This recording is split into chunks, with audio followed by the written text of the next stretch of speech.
I would have been about 13. I got chased from a Leicester City football match, from the Leicester City Stadium by a Leicester City fan back to the town center. And I'm a young kid. He's calling me a black this and that. I don't know what he is going to do to me. He definitely wasn't going to hug me. Being brought up in the 1980s, you had to know your surroundings, what's around you, whether to cross the road, what to do. It takes away your innocence. I shouldn't have to be thinking about what side of the road I'm going to be walking on and whether I need to go down that road or not to go to the football. I played for the England team at under 16s and went to Ireland and got spat at and called the N-word. So we're all coming through the tunnel and you know it's hostile. But these are kids doing it. That was probably the first on that sort of level. I grew up in a different era. My kids grow up with a different mindset of no, I'm not having this, we're getting together, we're going to walk off the pitch. In essence, we just had to take it and at the end of the game lodge a complaint and take it further along the chain that way. If I was to play a game now, I don't know if I would actually walk off a pitch because it just wasn't there for me. So I still have that mindset of no, I'm going to show you, I'm going to beat you.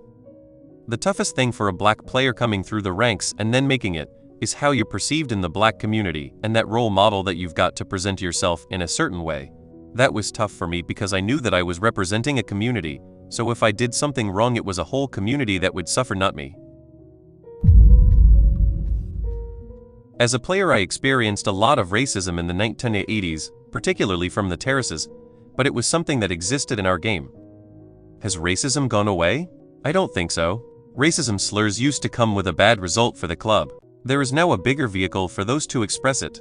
Once, there were 3 incidents within half an hour of the game ending. Today, it comes through social media. That is something new to us.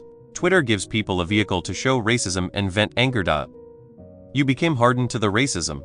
You could let it affect you, but then you were the only one who would suffer from it. The mentality was always that you had to be thick-skinned, you had to get on with it. If you wanted a career in the game, you had to be better than them and better for it. The hardest bit for me to accept, even with all the years I've been in the game, is that somebody, an older or younger individual, would racially abuse somebody because of the color of their skin. The thought process for somebody at the receiving end of that is incredibly degrading. But until you see more people of color involved in the visual aspects of game, at higher positions, board level, director level, it will continue to be more difficult. Our game is a reflection of society, and we have seen racism in society, and it's about society changing as well as football. I've had many experiences. I turn up to a game at a certain entrance and I ask if I'm in the right place, and I'm asking innocently, but I do get that second look from the person who's manning the door. Even getting to the door with the ticket in my hand, I still get a funny look. I think even before people speak to me, they assume I'm either there as the partner of one of the directors or as a footballer's partner, rather than being there in my own right. I'm still met with some surprising looks when people find out who I am, what I do, and I think people are really skeptical about how I got to where I am, and also whether I'm capable of doing the job or not. I'm almost having to prove myself constantly. Football clubs can be quite traditional, in terms of HR being quite a modern business function. Part of the challenges that we had were actually going through a proper recruitment process for any role within the club. That became quite difficult when you're having to constantly audit yourself, or constantly report on every single function that you're carrying out, and I don't think that it was about the principle itself, but it was about the length of the process.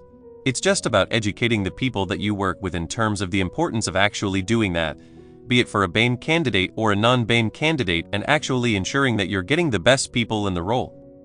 I implemented the Rooney Rule at Charlton. It was an EFL pilot in the first instance, and then it was something that they introduced within all our academies. In terms of the challenges that I found with that, they were obviously wider than the Rooney Rule itself.